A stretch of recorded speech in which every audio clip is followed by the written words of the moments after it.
బంధమా నా షాలేము రాజా, నిజ స్నేహితుడా నా యేసయ్యా.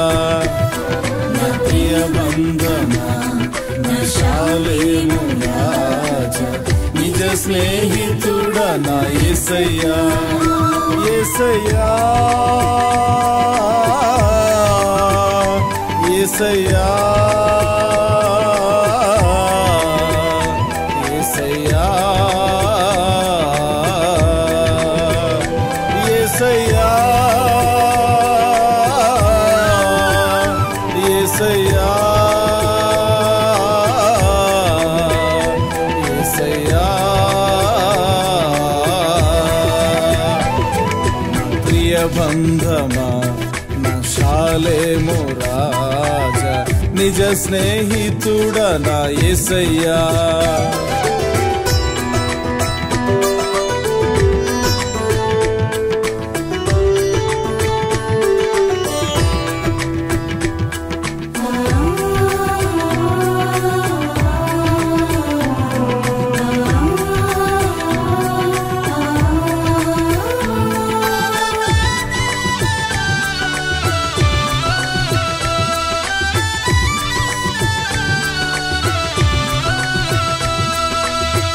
అబ్రహాము స్నేహితుడవై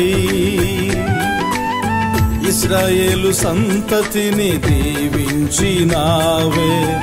అబ్రహాము స్నేహితుడవై ఇశ్రాయేలు సంతతిని దీవించినావే. బిలాము శాపమును ఆశీర్వాదముగా మలచిన నా యేసయ్యా. బిలాము శాపమును ఆశీర్వాదముగా మలచిన నా యేసయ్యా. నన్ను మలచుమయ్యా, నన్ను మలచుమయ్యా, నా శాపములు దీవెనగా మలచుమయ్యా. నన్ను మలచుమయ్యా, నన్ను మలచుమయ్యా, నా శాపములు దీవెనగా మలచుమయ్యా. యేసయ్యా యేసయ్యా యేసయ్యా.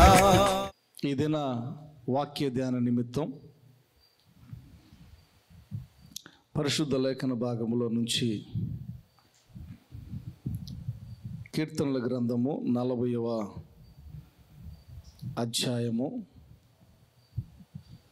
7, 8 వచనం ధ్యానం చేసుకుందాం. నేను చదువుతాను. అప్పుడు పుస్తకపు చుట్టలో నన్ను గూర్చి వ్రాయబడిన ప్రకారము నేను వచ్చి ఉన్నాను. ఆ తర్వాత మాట,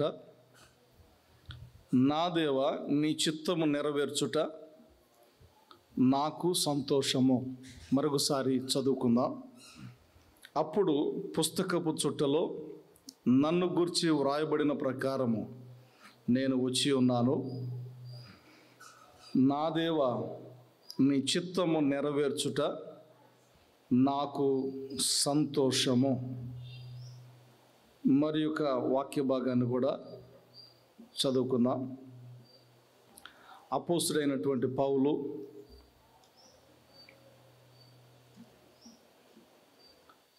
ఫిలిప్పీలకు రాసినటువంటి పత్రిక 2వ అధ్యాయము 5, 6 వచనాలు చదువుకుందాం. క్రీస్తు యేసునకు కలిగిన ఈ మనస్సు మీరును కలిగి ఉండుడి. ఆయన దేవుని స్వరూపము కలిగిన వాడయుండి దేవునితో సమానముగా ఉండుట విడిచిపెట్టకూడని భాగ్యమని ఎంచుకొనలేదు కానీ మనుష్యుల పోలికగా పుట్టి దాసుని స్వరూపము ధరించుకొని తన్ను తానే రిక్తునిగా చేసుకొనెను. మరి ఒక పర్యాయం వాక్యాన్ని చదువుకుందాం. ఫిలిప్పీలకు రాసిన పత్రిక 2వ అధ్యాయము 5, 6 వచనాలు. క్రీస్తు యేసునకు కలిగిన ఈ మనస్సు మీరు నుండి ఆయన దేవుని స్వరూపము కలిగిన వాడయ్యుండి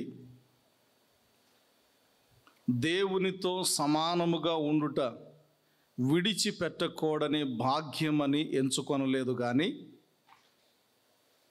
మనుష్యుల పోలికగా పుట్టి దాసుని స్వరూపమును ధరించుకొని తన్ను తానే రిక్తునిగా చేసుకొనెను. దేవుడు చదవబడినటువంటి వాక్య భాగము మన యొక్క ఆత్మీయ మేలులకై దీవించి ఆశీర్వదించునుగాక. యేసుక్రీస్తు పుట్టాడు, అది క్రిస్మస్ అని చాలా వర్తమానాలు మనం వింటా ఉన్నాం. అయితే ఇక్కడ కూడా మనుషుల పోలికగా పుట్టి, ఏ పోలికగా పుట్టాడంట? మనుషుల పోలికగా పుట్టి దాసుని స్వరూపమును ధరించుకొని తను తానే రిక్తునిగా చేసుకున్నాడు. ఇంకా ఆయన దేవుని స్వరూపము గలవాడయుండి దేవునితో సమానత్వము కలవాడయుండి దేవునితో సమానత్వముగా ఉండుట విడిచిపెట్టకూడని భాగ్యమని ఎంచుకొనలేదు కానీ మనుషుల పోలికగా పుట్టి తనను తానే రిక్తునిగా చేసుకున్నాడు. దేవునికి స్తోత్రం.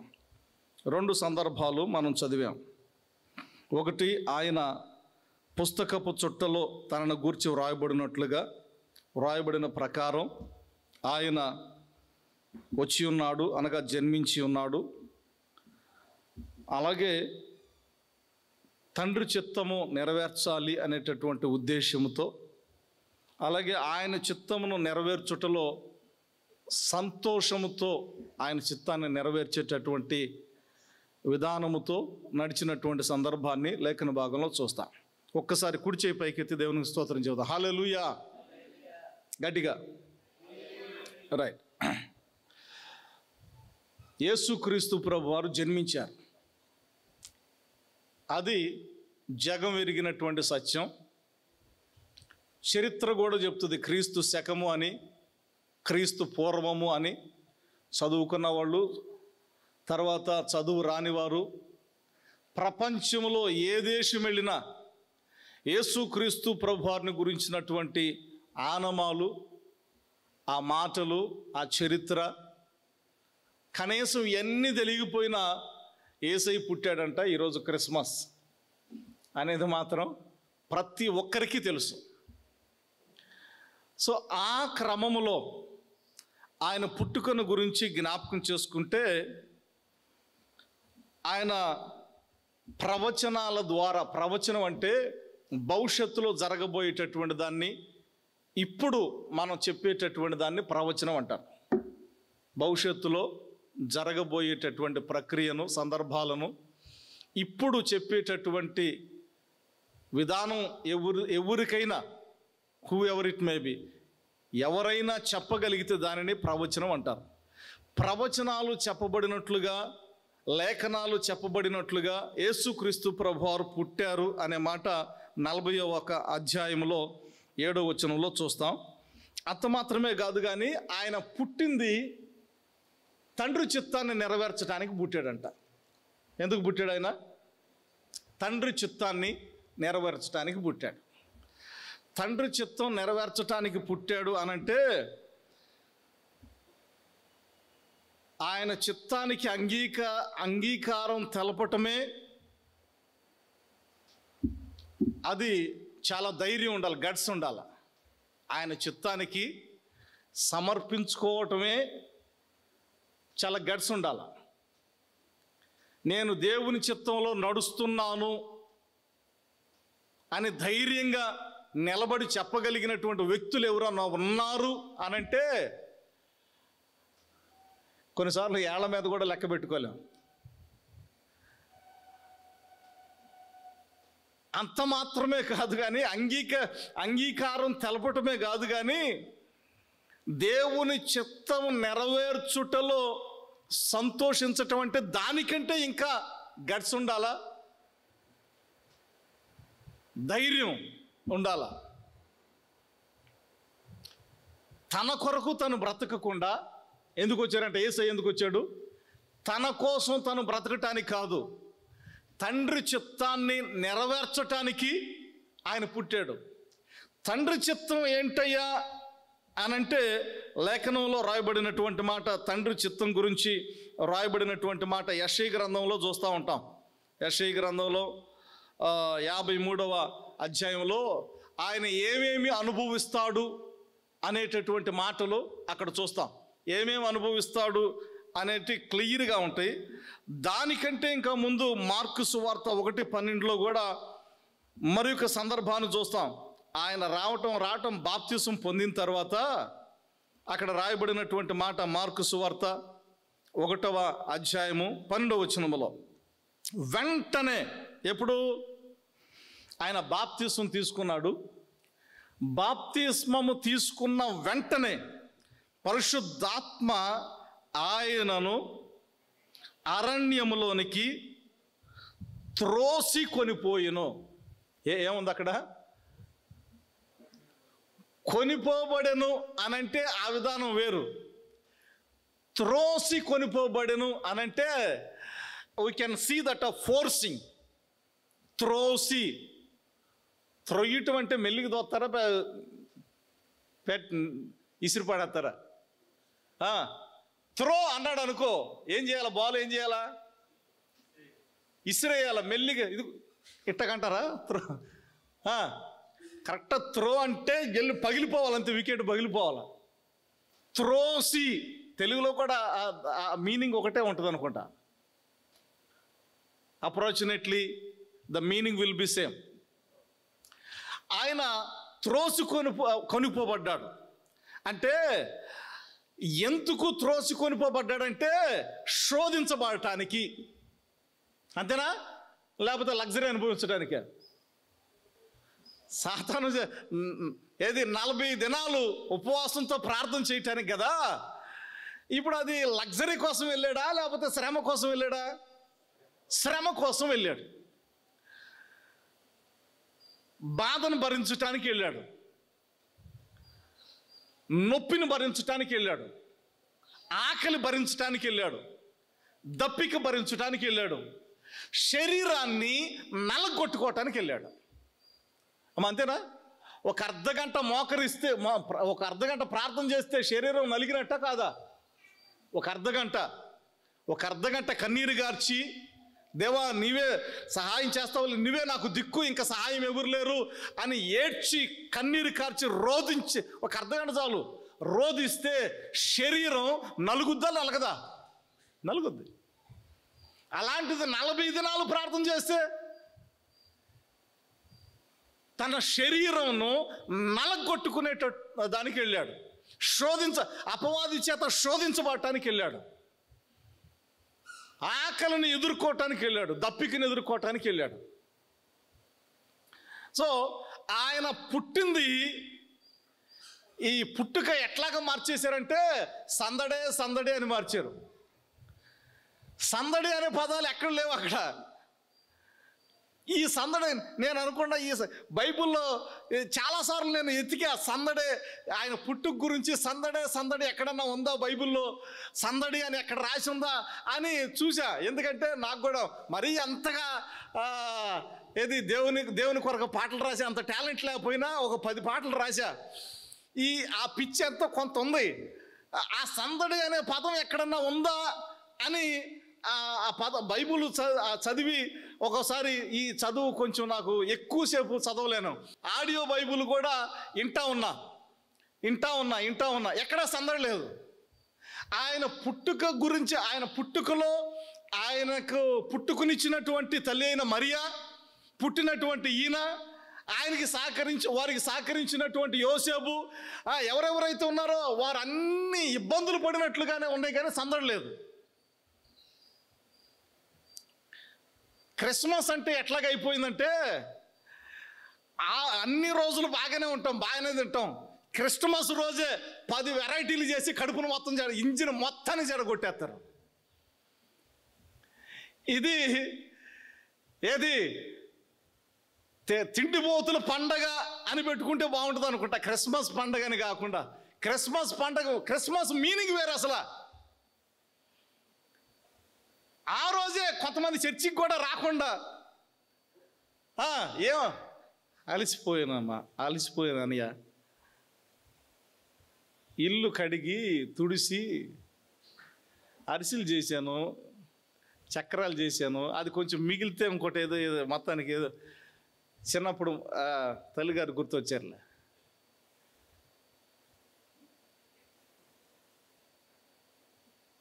ఆ విధానం వేరు ఉంటుంది.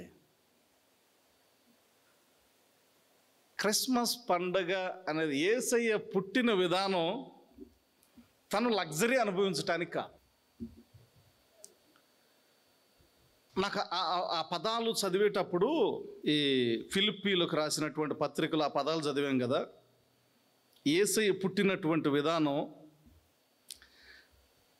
యేసుక్రీస్తు ప్రభువుకు కలిగి ఉన్నటువంటి ఈ మనసు మీరు కలిగి ఉండండి అని చెప్పి అక్కడ రాయబడిన మాట, ఆయన దేవుని స్వరూపము గలవాడయ్యుండి. ఏ స్వరూపం గలవాడై ఉన్నాడంట? దేవుని స్వరూపము గలవాడయ్యుండి దేవునితో సమానముగా ఉండుట విడిచిపెట్టకూడని భాగ్యమని ఎంచుకొనలేదు. కానీ అంటే ఆయన విడిచిపెట్టకూడని భాగ్యమని ఎంచుకొనలేదంటే, క్రిస్మస్ అంటే ఆయన విడిచిపెట్టాడు. ఏం విడిచిపెట్టాడు? దేవుని స్వరూపము కలవాడయుండి ఏ స్వరూపానికి వచ్చాడు? దాసుని స్వరూపానికి, మానవుని స్వరూపానికి వచ్చాడు. అంటే అది భాగ్యం, అది ధన్యత. మనం అందరం ఎందుకు వచ్చిన కర్మ, ఎందుకు వచ్చిన బాధలు, ఎందుకు వచ్చిన ఇబ్బందులు, ఈ ఏదో పని చేసుకోకుండా ఆదివారం లేకపోతే శనివారం శుక్రవారం వచ్చి భయభక్తులు కలిగి ఏదో ఇక్కడ నిలబడ్డవాళ్ళు పెద్ద తోపని కాదు, అయినా ఏదో రెండు మాటలు విని ఆత్మీయ జీవితాన్ని కట్టుకోవాలి, ఇంకా దేవునికి దగ్గరగా ఉండాలి, ఇంకా దేవునిలో బలపరచబడాలి, ఇంకా తగ్గించుకోవాలి, దేవునికి విధేయత కలిగి ఉండాలి, వాక్యాన్ని వినాలి, తద్వారా ఆత్మీయ జీవితాన్ని కట్టుకొని నరకం నుంచి తప్పించబడి పరలోకానికి వెళ్ళాలి అనేటటువంటి దృక్పథంతో మనం అందరం ఇక్కడ ఉన్నాం. ఇంకా వేరేదేం లేదు. వేరే కార్యాల కోసం వస్తారు, అది వేరే. కానీ క్రైస్తవుడుగా దేవుని సన్నిధికి రావాలంటే ఇదే కారణం. అయితే ఈ కారణం చేత మనం ఇన్ని బాధలు పడుతుంటే, ఇన్ని ప్రయాసలు పడుతుంటే, ఆయన ఆ యొక్క ధన్యతను, ఆ భాగ్యాన్ని విడిచిపెట్టుకొని వచ్చాడంట మన కోసం. దానికి ఇంకా మన కోసం అనే కంటే తండ్రి చిత్తాన్ని నెరవేర్చడానికి వచ్చాడంట. ఏది? మనం దేనికోసం అయితే ప్రాకులాడుతూ ఉన్నామో, ఏ రాజ్యము కోసం అయితే, ఏ భాగ్యము కోసం అయితే, ఏ ధన్యత కోసం అయితే మనం ప్రాకులాడుతూ ఉన్నామో, భయపడుతూ ఉన్నామో, కొన్నిసార్లు చేయాలని ఆశగా ఉన్నా, తినాలని ఆశగా ఉన్నా, వెళ్ళాలని ఆశగా ఉన్నా కంట్రోల్ చేసుకొని మనం ఎలాగైతే భయభక్తులు కలిగి సాగిపోతున్నామో, దేని కొరకైతే, ఎక్కడ నివాసం చేయటానికైతే మనం సాగిపోతూ ఉన్నామో, ఆ నివాస స్థలాన్ని, ఆ భాగ్యాన్ని, ఆ ధన్యతని విడిచిపెట్టి ఎక్కడికి వచ్చాడంట? ఆ స్వరూపాన్ని విడిచిపెట్టి, మానవుని స్వరూపాన్ని తలుసుకొని, ఆ భాగ్యాన్ని విడిచిపెట్టి సత్రములో తనను తాను రిక్తునిగా చేసుకొని అని అంటుంది. ఏం చేసుకున్నాడంట? రిక్తునిగా చేసుకున్నాడు. ఈ దినాల్లో ఎట్లాగ అయిపోయిందంటే, ఆయన చిత్తాన్ని నెరవేర్చటానికి ఆ భాగ్యాన్ని, ధన్యతను విడిచిపెట్టి రిక్తునిగా తగ్గించుకొని దాసుని స్వరూపాన్ని కలిగి ఉండి తనను తాను తగ్గించుకుంటే, ఈ రోజుల్లో మనకున్నటువంటి స్థితిని విడిచిపెట్టేటటువంటి వారు ఎంతమంది ఉన్నారు అనంటే ఎవరు లేరు. ఆయన విడిచిపెట్టాడు కదా. నాకు ఇంకొక మాట ఏమనిపిస్తుంది అంటే, ఆయన భాగ్యాన్ని, ధన్యతను, ఆయన స్థితిని, సమస్తాన్ని విడిచిపెట్టి వస్తే మనం విడిచిపెట్టకుండా సంపాదించుకోవడానికి చూస్తూ ఉన్నాం. అక్కడ ఉంది, ఇక్కడ అవసరం లేదు అనేది యేసయ్య ఉద్దేశం. నాకు అక్కడ ఉంది, ఇది శాశ్వతం కాదు, నేను వెళ్తున్నా చిన్న టైం కోసం వెళ్తా ఉన్నా, నేను వెళ్తున్న దేనికంటే తండ్రి చిత్తాన్ని గౌరవించి తండ్రి చిత్తాన్ని నెరవేర్చడానికి, ఆ సంతోషంగా ఆయన చిత్తాన్ని నెరవేర్చడానికి నేను వెళ్తా ఉన్నా అని అంటే, ఆయన్ని కలుగున్న మనం సంపాదించుకోవాలి అనేటటువంటి ఉద్దేశంతో సాగుతున్నామంటే there is no meaning that we are in the spiritual life. మనం ఆత్మీయ జీవితాన్ని కొనసాగిస్తున్నాము సంపాదించుకుంటూ అని అంటే అర్థమే లేదు ఆత్మీయ జీవితంలో.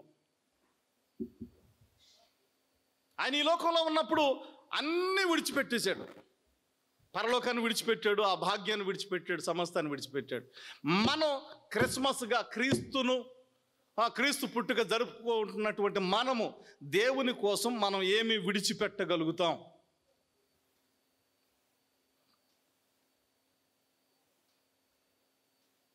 మనకుండే కొంత కంఫర్ట్ ఎక్కువగా చేసుకోవటానికి చూస్తాం, కానీ మన చుట్టూ వసవర్తులు ఎక్కువగా చేసుకోవటానికి చూస్తూ ఉంటాం. వసవర్తులు ఎక్కువగా చూసుకోవటానికి ఏనాడు కూడా క్రీస్తుని 17వ సంవత్సరంలో యేసు క్రీస్తుని అంగీకరించా, సొంత రక్షకుడిగా బాప్తిసం తీసుకున్నా. ఆ రోజు నుంచి ఈ రోజు దాకా క్రిస్మస్ రోజు నాకు బట్టలు కావాలి అని ఎప్పుడు కూడా క్రిస్మస్ సందర్భంగా షాపింగ్ చేసిన సందర్భాలే లేవు, విడిగా కూడా షాపింగ్ చేసిన సందర్భాలే లేవు. నాకు ఫలానా షర్టు తీసుకురా, ఫలానా ఇది తీసుకురా అని ఈనాటికి కూడా నేను దేవుని వాక్యం ధైర్యంగా చెప్పగలిగినటువంటి మాట. ఇక్కడ నుండి అబద్ధాలు చెప్పలేను కదా. నేను జీవం కలిగినటువంటి వాక్యాన్ని బోధిస్తూ నేను చెప్పగలిగిన మాట ఏనాడు కూడా నాకు ఇది కావాలి,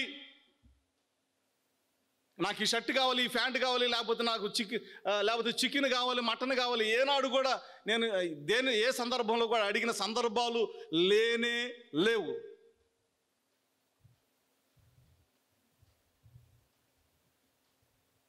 ఈరోజు పండగ అని స్పెషల్ చేయమన్న రోజు ఎప్పుడూ లేదు. ఆ ముందు ఇక్కడ కిషోర్ ఉన్నాడు. ఈరోజు పండగ స్పెషల్ చేయని నేను ఏనాడు అడగల. ఇగో నాకు పండగ వస్తుంది, బట్టలు కొనియండి, బట్టలు తీసుకురా అని ఏనాడు అనలా. కానీ చాలామందికి బట్టలు ఇచ్చా. 50 మంది పాస్టర్లకి, 50 మంది పాస్టర్మలకి, ఇంకొక చోట 50 మంది పేదవాళ్ళకి, మొత్తం 180 మందికి ఇచ్చాం బట్టలు ఇప్పటికీ. అవి కూడా ఏది పడితే అది కాదు, మంచిగా కట్టుకోవటానికి. ఇస్తే మంచిగా ఇవ్వాలి, లేకపోతే మానేయాల, అవసరం లేదు. ఏదో పేరుకి ఇవ్వాల్సిన అవసరం లేదు. కట్టుకోవటానికి మంచి బట్ట మంచిది ఇస్తే, ఏదైనా అవసరానికి ఉపయోగపడే వస్తువు మంచిది ఇస్తే ఇవ్వాలా, లేకపోతే మానేసేయాల. ఆయన తగ్గించుకొని ఉంటే, మనం అన్ని కంఫర్ట్స్ చూసుకుంటూ ఉంటే, ఇక్కడ మరియమ్మ గురించి కూడా ఒక మాట చూద్దాం. లూకా సువార్త 1వ అధ్యాయం 38వ వచనం. అందుకు మరియ, ఇదిగో ప్రభువు దాసురాలను, నీ మాట చొప్పున, మరలా చదువునైనా, నీ మాట చొప్పున నాకు జరుగునుగాక అనేను. మరలా చదువు. నీ మాట చొప్పున నాకు జరుగునుగాక అనేను. మరలా చెప్పండి ఆఖరిగా. నీ మాట చొప్పున నాకు జరుగును. ఈ మాట ఏ సందర్భంలో, ఏ వయసులో అన్నది ఈమె? ఏ సందర్భంలో, ఏ వయసులో అంది? యవ్వనంలో అంది. అవునా? యవ్వనంలో పలికినటువంటి మాట. ఏ సందర్భంలో అంది? దేవదూత వచ్చి, అమ్మ నీ గర్భాన పరిశుద్ధాత్మ చేత నువ్వు గర్భం ధరించబోతా ఉన్నావు, కుమారుణ్ణి కంటావు, ఆయన తన ప్రజలను వారి పాపం నుంచి విడిపిస్తాడు అని ఇవన్నీ వార్త చెప్తూ ఉంటే, ఆమె పలికినటువంటి మాట, నువ్వు చెప్పిన ప్రకారమే నాకు జరుగునుగాక అని అంటే దాని అర్థమైంది. క్లారిటీగా 2-3 మాటలు ఉంటాయి దానిలో. నన్ను ఎవరైనా వివాహం చేసుకున్నా సరే, వివాహం చేసుకోకపోయినా సరే, నాకు ఇది జరుగునుగాక అంటే ఇప్పుడు తన కోసం బ్రతకాలని ఉందా, తండ్రి చిత్తాన్ని నెరవేర్చడానికి బ్రతకాలని ఉందా మరియా? ఇప్పుడు పెళ్లి కాకముందే గర్భవతి అయితే తర్వాత పెళ్ళి అవుతుందని గ్యారంటీ ఉందా? లేదు. అప్పటికే ఆయన వాక్యంలో చూస్తాం, లోకాసు వార్తలో రహస్యముగా ఆమెను ఇబ్బంది పెట్టకుండా, ఆమెను ఇంకా ఆమె జీవితాన్ని భ్రష్టు పట్టించకుండా రహస్యముగా విడనాడని ఉద్దేశించిన అని ఉంటుంది. అంటే దాని అర్థమైంది, ఇక ఈమెకి ఈ వివాహ జీవితము అనేటటువంటిది లేదు అన్నగానే ఆశ్చర్యం లేదు. అంటే దానికి ఓకే అయింది. అంటే దాని అర్థమైంది, కుటుంబ వ్యవస్థను పూర్తిగా దూరం చేసుకుంది. వివాహ వ్యవస్థను దూరం చేసుకుంది అంటే నాకు కుటుంబం కూడా వద్దు అని. మరి నేను దేనికోసం బతకాలి? నా కోసం కాదు, నా తండ్రి చిత్తాన్ని నెరవేర్చడానికి నేను బ్రతకాలి. అది బ్రతుకంటే. మన చుట్టుపక్కల మనకి కీడు చేసినా కానీ, మన చుట్టుపక్కల మనకి ఎవరు ఏ వస్తువు పుట్టనీగిపోయినా కానీ మనం ఇస్తూ ఉండాలి, మనం చేస్తూ ఉండాలి, మేలు చేస్తూ ఉండాలి. పక్కనోడు అట్ట చేసాడు కదా, నేను కూడా చేస్తాను అని అంటే నువ్వు పక్కనోడికి లాగానే ఉంటావు, ఇంకా అంతకు మించి ఎదగవు. మన క్యారెక్టర్ అంటూ ఒకటి ఉండాలా. ఎవరు ఏదైనా అనుకోని నేను మారితే ఇంకే ఒకళ్ళని చూసి నేను మారితే ఇక నా యొక్క విశిష్టత ఏముంటుంది? నువ్వు ఇంకొకళ్ళు చూసి నువ్వు మారితే నీ విశిష్టత ఏముంటుంది?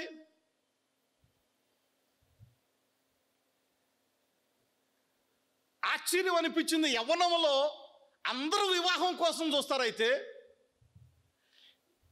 నాకంటూ ఒక కుటుంబం కావాలి అని తాపత్రయపడతారైతే,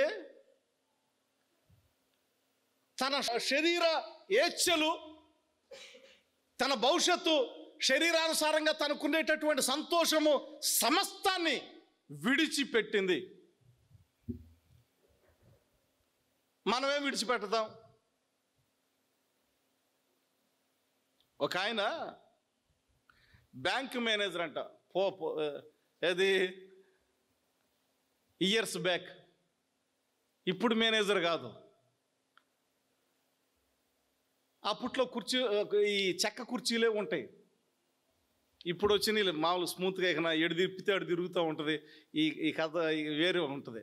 అప్పుడు అఫీషియల్గా అంటే ఈ చెక్క కుర్చీకి ఈ ప్లాస్టిక్ వైర్ వెళ్ళేవాళ్ళు.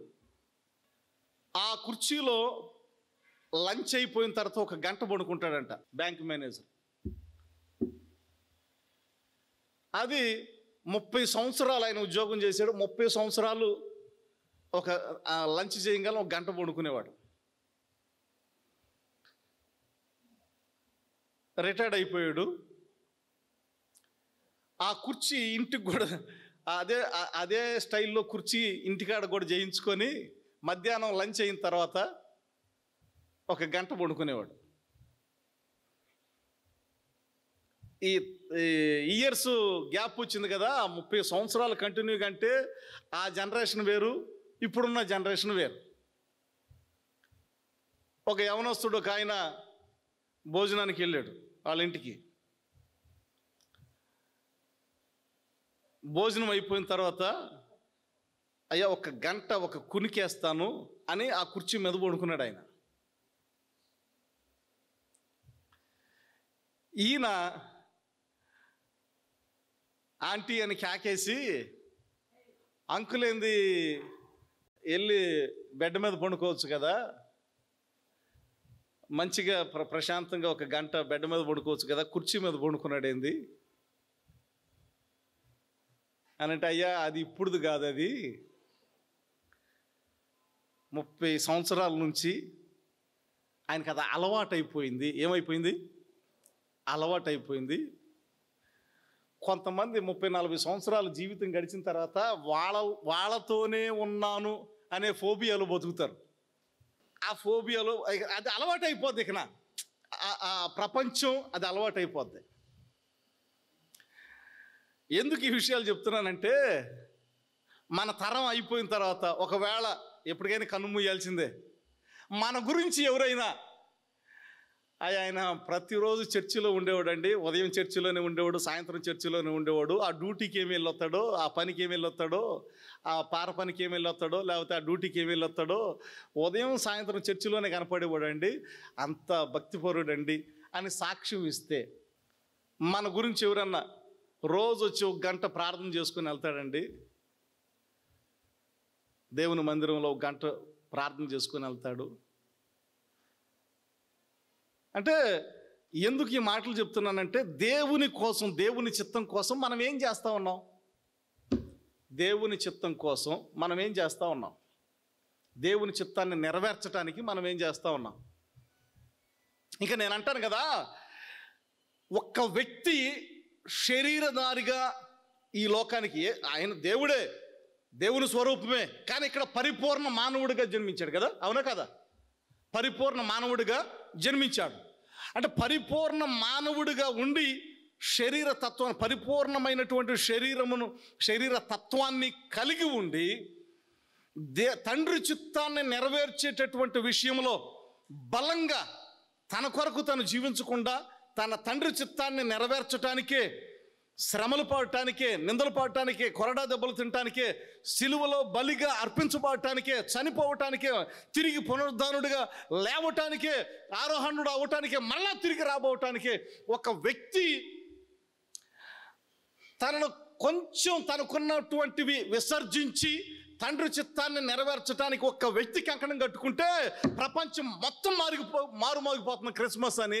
మరి ఆయన్ని కలిగి ఉన్నటువంటి మనము కూడా ఒక్కడే అంత చేయగలిగితే, మనము కూడా మనుషుల స్వభావమే కదా, ఆయన కూడా మనుషుల స్వభావమే కదా, మనం కూడా మన చిత్తాలను, మన ఇష్టాలను కొంచెం ప్రక్కన పెట్టి దేవుని చిత్తాన్ని నెరవేర్చేటటువంటి క్రమములో మనము కూడా సంతోషముగా ప్రభు చిత్తాన్ని నెరవేర్చుటలో ముందుకు సాగితే ఎందుకు సువార్త అందరికి చేరదు? సువార్త అందరికి ఎందుకు చేరదు? అందరికీ ఎందుకు అందదు? భయం ఒకటి, సిగ్గు ఒకటి. బైబిల్ పట్టుకొని రావటానికి సిగ్గుపడే వాళ్ళని బట్టి ఇక్కడ మనం ఏం చేయలేం. బైబిల్ పట్టుకొని రోడ్డు మీద నడవటానికే సిగ్గుపడతారు కొంతమంది. ఇంకా యేసయ్య సువార్త ఏం ప్రకటిస్తారు? ఇంకా తండ్రి చిత్తంలో ఏమి నడుస్తారు? దేవుని కోసం మనం తండ్రి చిత్తాన్ని నెరవేర్చడానికి యేసయ్య ముందుకు వచ్చాడు. దేవుని చిత్తాన్ని నెరవేర్చడానికి మరియా తన జీవితాన్ని, యవన జీవితాన్ని సమర్పించుకుంది.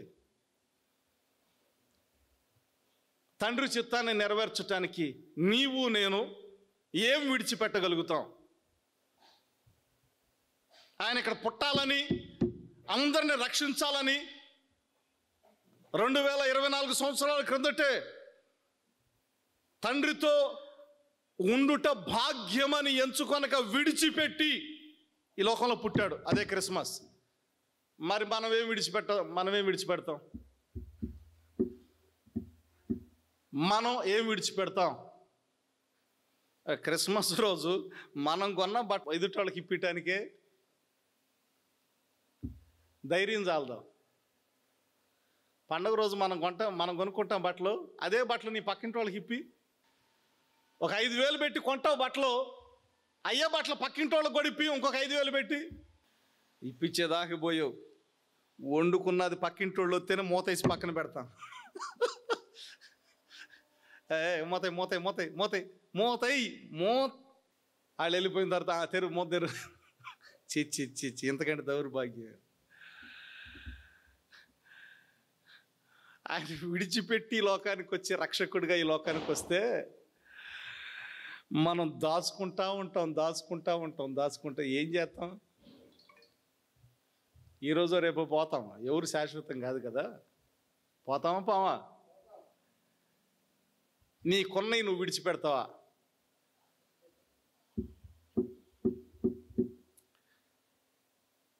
హైదరాబాదులో హౌస్ నెంబర్ వచ్చేసి 1-11-121 శ్యామ్లాల్ బేగంపేట, హైదరాబాద్.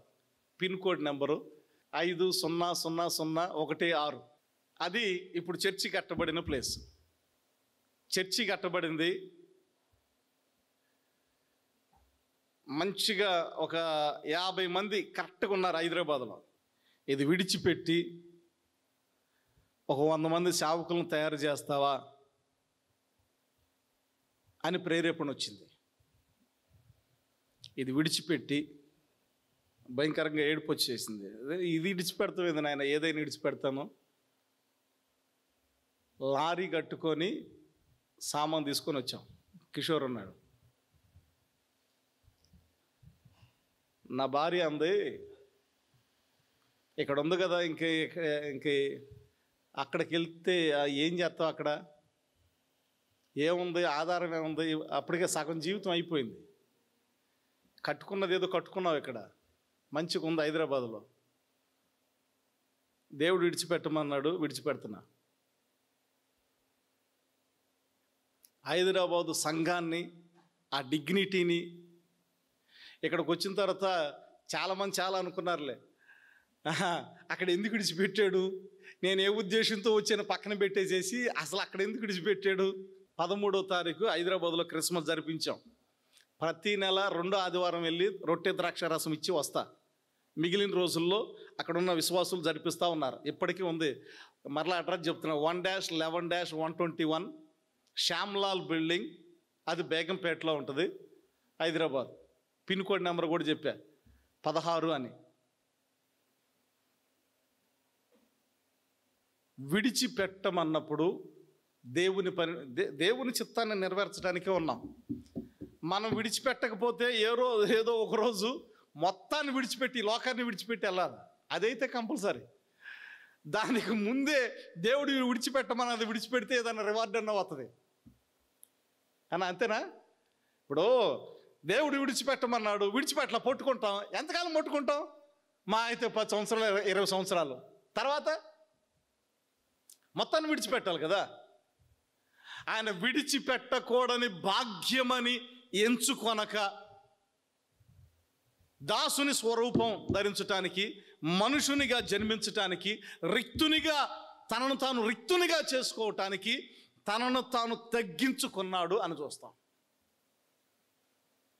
సువార్త సేవ చేయమని తగ్గించుకోమని చెప్తే మనం బిల్డ్ చేసుకోవాలి దాచిపెట్టుకోవాలి అని అంటే, ఈరోజు నా బ్యాంకులో ఉన్న బ్యాలెన్స్ 3,016 రూపాయలు. దేవుడిస్తే ఏదో ఒకటి చేస్తూ ఉన్నా. ఇక్కడున్న కిషోర్కి తెలుసు, క్రాంతికి తెలుసు, నా దగ్గర ఉండి చేయట్లా. బై ఫెయిత్ ఆలోచన కలిగి వెళ్తూ ఉన్నాం. ఒక ఆయన ప్రారంభంలో 26 పిల్లర్స్ వేసాం ఈ ఇల్లు కడటానికి. 26 పిల్లర్స్ వేస్తే 18 గదులు. సింగిల్ బెడ్రూమ్ కట్టుకోవటానికే తిప్పలు పడతా ఉండేటటువంటి సందర్భాలు. మనిషి జీవితం సాధారణంగా మధ్య తరగతి వ్యక్తులుగైనా ఒక్క సింగిల్ బెడ్రూమ్ కడటానికే జీవితం సరిపోదు. 26 పిల్లర్స్, 18 గదులు. అది చూసి గుండె బాదుకొని, ఓరి నాయన ఇది కడతానికేనా లేకపోతే అట్లా పెడతానికా అని, ఈ బుర్రలపాలెంలో అన్ని వాయిద్యాలు వాయిస్తాడు కదా నటరాజు గారు, వామ్మో నేను రానయ్యా నీ దగ్గరికి అని వెళ్ళిపోయాడు ఆయన. అప్పుడు పిలిచాం, ప్రతి నెల ఒక 10,000 ఇచ్చి వాయిద్యాలు నేర్పించండి అని పిలిచాం. వెళ్ళిపోయాడు ఆయన. ఇక ఈయన ఆరిపోయినట్టే, ఇక ఇది కదలదు, ఇక ఈయనతో మనకు ఎందుకులేని వెళ్ళిపోయాడు. ఎప్పటికి అడుగు పెట్టల తిరిగి. అది ఎంతకాలంలో నిర్మించడానికి దేవుడు కృప చూపించాడంటే, ఒక్క 3 monthsలో ఆల్మోస్ట్ స్లాబ్ వేసేసాం. 3 monthsలో కట్టడం అయిపోయింది, స్లాబ్ వేయటం అయిపోయింది, ఇక్కడికి రావటం కూడా అయిపోయింది. ఇక్కడికి వచ్చిన తర్వాత మా పాటలు మేము పడ్డాంలే. హైదరాబాద్లో కూర్చోక ఇవన్నీ బాధలన్నీ ఎందుకు అని కొంచెం పొడిచినోళ్ళు కూడా ఉన్నారు. దేవుని వాక్యం చెప్తా ఉన్నా, పరిశుద్ధాత్మ సన్నిధి మన మధ్యలో ఉంది. ఎక్కడ 2-3 ఉంటే ఆయన అక్కడ ఉంటానన్నాడు కదా. ఇప్పుడు దీన్ని విడిచిపెట్టి ఇంకో చోటకి వెళ్ళి ఆయన నేను చెప్పిన పని చెయ్యంటే విడిచిపెడతానికి నేను రెడీ. విడిచిపెడతాం కొత్త ఏం కాదు, విడిచిపెట్టడం కొత్త ఏం కాదు నాకు. నేను ఎక్కడైనా సర్దుకుంటా, ఎక్కడైనా ఈ పొద్దున వేసుకున్న షర్టు, ఆ షర్టు 2 సార్లు వేసుకొని దానికి తగిలిచ్చా. ఏమండి ఇది వేసుకుంటారా అని అంటే, నువ్వేది అక్కడ పడేస్తే అది వేసుకుంటా. అని ఆమె పడేసింది వేసుకున్నా. చిన్న చిన్న విషయాలు కూడా ఎందుకు చెప్తున్నానంటే సందర్భం వచ్చింది కాబట్టి జ్ఞాపకం చేస్తా ఉన్నా. జిలెట్ బ్లేడ్, చివరి బ్లేడ్, అది మొత్తం బ్లేడ్ అన్నీ వాడేసాం, చివరి బ్లేడ్ అది 7 ఏమో సెట్ ఉంటుంది, లాస్ట్ బ్లేడ్ అది అయిపోయింది. అది 1 వీక్ క్రితం చెప్పా, 1 వీక్ అవుతుంది కిషోర్కి చెప్పి. వాడు అప్పటి నుంచి అది తేలేదు కదా, వెళ్ళి నేనేం తెచ్చుకోవచ్చు, లేకపోతే ఇంకోళ్ళకైనా చెప్పొచ్చు, దేవా ఇదన్నా ఉంది కదా అని. దాన్ని వారం నుంచి వారం కాదు, అంతకుముందు ఇంకొక 4 రోజులు, 2 వారాల నుంచి దాంతోనే, ఈరోజు ఉదయం కూడా దాంతోనే షేవింగ్ చేశా. అంటే లేక కాదు, అడ్జస్ట్మెంట్, సర్దుకోవటం. నాకు అదే కావాలి, నాకు ఇదే కలర్ షర్టు, నాకు ఇదే కలర్ కావాలి, ఇదే భోజనం కావాలి, ఈ కలర్ బట్టలే కావాలి. ఇంట్లో ఏసీ ఉంటే దాన్ని పీకి ఇదేమంటారు స్టూడియోకి పెట్టాం, ఏసీ తీసేసాం. ఏసీ తర్వాత కొనవచ్చులే, ఇప్పుడు అన్ని ఖర్చులు ఎందుకులేని మాకున్నటువంటి రూమ్కి ఉన్న ఏసీ పీకి దీనికి పెట్టాం. విడిచిపెట్టడం కొరతం కాదు, దేవుని కోసం ఏదైనా విడిచిపెట్టడానికి, తండ్రి కోసం ఏదైనా విడిచిపెట్టడానికి, చివరికి తన జీవితాన్ని ప్రాణంగా పెట్టాడు యేసయ్య ఈ లోకంలో. తండ్రి కోసం భాగ్యాన్ని విడిచిపెట్టాడు, పరలోకాన్ని విడిచిపెట్టాడు, స్థితిని విడిచిపెట్టాడు, సమస్తాన్ని విడిచిపెట్టాడు. రిక్తునిగా, తనను తాను రిక్తునిగా చేసుకొనెను. దేవుని కోసం మనమేం విడిచిపెడతాం? కనీసం దేవుని కోసం ఒక అలవాటు అన్నా ఉందా? ఒక అలవాటు, రైట్. ఆయనకి ప్రార్థన అంటే మొత్తం 9 గంటలకి ఉంటాడండి, లేకపోతే 10 గంటలకి ఉంటాడు, 11 గంటలకి ఉంటాడు. ప్రార్థన పక్కన పెట్టి ఎక్కడెక్కడికో ఊర్లు వెళ్ళటం అది సాక్ష్యం చెప్పుకోవటానికి బాగాదు. ఎన్నున్నా ఆయన ప్రార్థన మానడండి అని మనం చనిపోయిన తర్వాత మన కార్యక్రమంలో ఎవరైనా మన గురించి చెప్తే అసలు ఆ ఫీల్ కంటే ఇంకా వేరేది. మనకదే కదా ఆ సంతోషం, మనకదే కదా ఆనందం. ఎన్నున్నా కానీ ఆదివారం ప్రార్థన అంటే ఇక ఆయన అక్కడే ఉంటాడండి అంటే ఇక అంతకంటే మనకు మించిందే ఉంది. దేవుని కోసం అలవాటు ఏమన్నా ఉందా? దేవుని కోసం ఏమన్నా విడిచిపెట్టగలుగుతావా? మరియా విడిచిపెట్టింది, యవ్వనాన్ని వదులుకుంది, అవమానాన్ని స్వీకరించింది. చోటు ఇవ్వకపోతే గాడిద మీద 9 నెలలు నిండినటువంటి వ్యక్తిని గాడిద మీద ఆయన తిప్పుతా, డోర్ టు డోర్ కొడతా, మాకు కొంచెం ప్లేస్ ఉంటే ఇవ్వండి, ప్లేస్ లేదు గీసలేదని ముఖం మీదే డోర్ వేస్తే మళ్ళీ ఆమె గాడిద మీద నడిపించుకుంటా ఎంత భయంకరమైనటువంటి అవస్థలు పడినటువంటి ఆ సందర్భాలన్నీ చదువుతూ ఉంటే ఆమె తన యొక్క యవ్వనాన్ని మాత్రమే విడిచిపెడతాం కాదు, కానీ అవమానాలు, నిందలు అనేకం స్వీకరించింది. ప్రతికూల పరిస్థితులను స్వీకరించింది. కారణం ఏంటంటే యుగాలు అక్కడ ఉండాలని. ఎక్కడ ఉండాలని? ఈ జీవితమే ఉంది, కొంచెం జీవితమే. ఈ క్రిస్మస్ ఏముంది, ఈ భోజనాల క్రిస్మస్లు, బట్టల క్రిస్మస్లు కాదు, ప్రతిరోజు క్రిస్మస్ అక్కడ. నీతో నా జీవితం సంతోషమే, నీతో నా అనుబంధం మాధుర్యమే, నీతో నా జీవితం సంతోషమే, నీతో నా అనుబంధం మాధుర్యమే. నా యేసయ్యా కృప చూపుచున్నావు, వాత్సల్య పూర్ణుడవై. నా యేసయ్యా నడిపించుచున్నావు, స్తుతి ప్రదాతవై. రాజుడా యేసయ్యా నీతో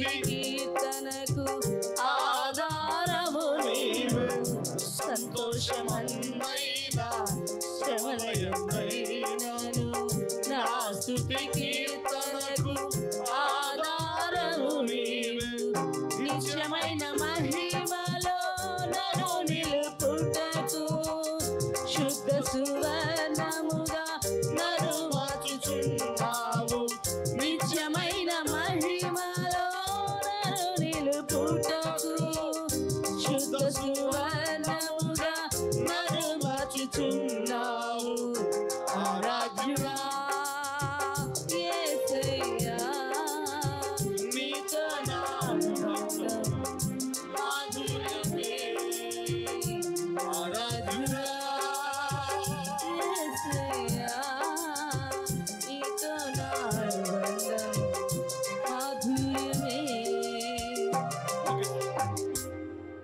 5 నిమిషాల్లో దేవుని కోసం విడిచిపెట్టినటువంటి, తండ్రి కోసం సమస్తాన్ని విడిచిపెట్టినటువంటి యేసయ్య జీవితం. ఆయన విడిచిపెట్టబట్టే చాలామంది ప్రభావితులయ్యారు. ఎందుకు ప్రభావితులయ్యారంటే తండ్రి చిత్తాన్ని నెరవేర్చాడు కనుకనే, తండ్రి చిత్తాన్ని నెరవేర్చటానికి తీర్మానం చేసుకొని ఆ చిత్తాన్ని నెరవేర్చాడు కనుకనే చాలామంది ప్రభావితులయ్యారు. మన కోసం జీవిస్తే మనల్ని బట్టి ఎవరు ప్రభావితులు అవరు. ఈ మాట గుర్తుపెట్టుకుంటే బాగుండు.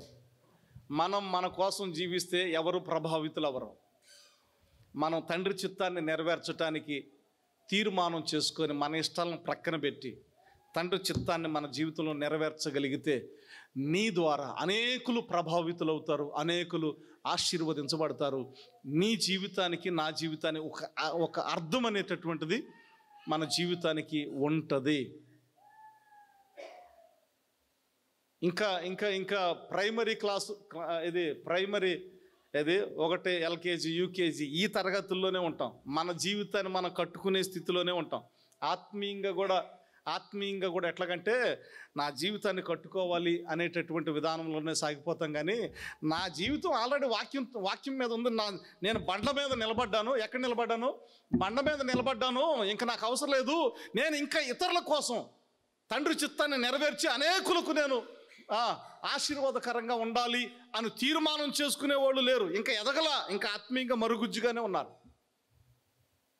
ఒకసారి జీవితం బండ మీద కట్టబడిన తర్వాత ఎట్లా పడిపోద్దా? ఇప్పుడు ఇసుక మీద కట్టబడితే పడిపోద్ది, బండ మీద కట్టబడితే పడిపోదు. ఎక్కడున్నా, ఏ ప్రాంతంలో ఉన్నా బండ మీద కట్టబడితే పడిపోదు. నా జీవితాన్ని కట్టుకుంటా ఇంకేం ఎంతకాలం జీవితాన్ని కట్టుకుంటా? తండ్రి చిత్తాన్ని నెరవేర్చరా? ఇంకా జీవితం మీద మమకారం బాగుపోతే, ఇంకా స్వార్థంగా నీ కోసం నువ్వే బతికితే, నా కోసం నేనే బతికితే ఇంకెప్పుడు తండ్రి చిత్తాన్ని ఎప్పుడు నెరవేరుస్తాం? యేసయ్య సువార్తను ఎప్పుడు ప్రకటిస్తాం? క్రిస్మస్ అని అంటే ఇంకా ఎప్పుడు త్యాగం చేస్తావు? ఇంకెప్పుడు విడిచిపెడతావు? కొన్ని యేసయ్య ఆ మాట చదువుకొని మనం ప్రార్థన చేసుకుందాం. యేసయ్య చేసినటువంటి సందర్భాలు ఫిలిప్పీలకు రాసినటువంటి పత్రికలో ఆ సందర్భాన్ని మరొకసారి చదువుకొని ప్రార్థన చేసుకుందాం. 2వ అధ్యాయం 5వ వచనం. క్రీస్తు యేసునకు కలిగిన ఈ మనసును మీరును కలిగి ఉండుడి. యేసయ్య దేవుని స్వరూపము గలవాడై ఉండి దేవునితో సమానముగా ఉండుట విడిచిపెట్టకూడని భాగ్యమని ఎంచుకొనలేదు గాని మనుష్యుల పోలికగా పుట్టి దాసుని స్వరూపమును ధరించుకొని తన్ను తానే రిక్తునిగా చేసుకొనెను. ప్రార్థన చేసుకుందాం. యేసయ్య మీకు వందనాలు, స్తోత్రాలు నాయన.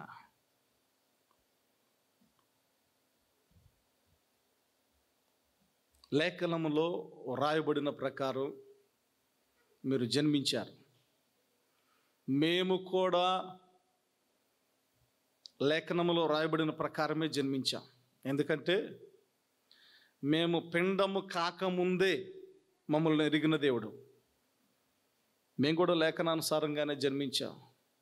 మీ చిత్తం లేకుండా మేము జన్మించబడలా. అయితే యేసయ్య మీరు కూడా జన్మించారు లేఖనానుసారంగా. కానీ మీరు తండ్రి చిత్తాన్ని నెరవేర్చడానికి బ్రతికారు ఈ లోకంలో. మా జీవితాలు కూడా మా కోసం కాకుండా మేము కూడా తండ్రి చిత్తాన్ని నెరవేర్చేటటువంటి స్థితిలో బ్రతికే బ్రతుకు మాకును యేసయ్య కలుగునుగాక. దీవించండి, ఆశీర్వదించండి, దినదీవులతో నింపండి. విత్తబడిన వాక్యాన్ని నాలోను మాలోను ఫలింపచేయండి. యేసు నామం పేరిట స్తుతించి ప్రార్థన చేయుచున్నాము తండ్రి. ఆమేన్. బంధమా నా శాలేము రాజా, నిజ స్నేహితుడ నా యేసయ్యా.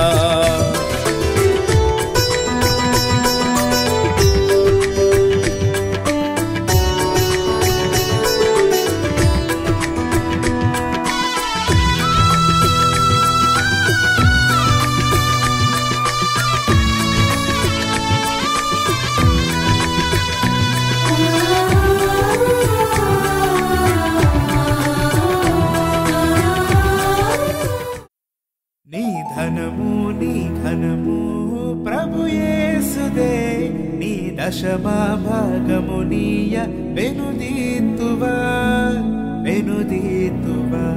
నీ ఘనము ప్రభు యేసుదే. నీ దశమా భాగమునియ వెనుదీతువా.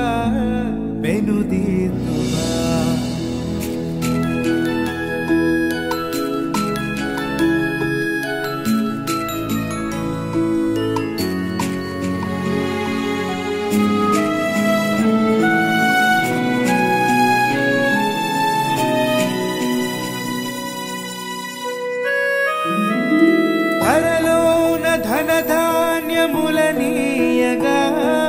కరుణించి కాపాడి రక్షింపగా, పరలోకనాథుండు నీకీయగా, మరి యేసు కొరకీయ వెనుదీతువా. నీ ఘనము ప్రభు యేసుదే. నీ దశమా భాగమునియ వెనుదీతువా.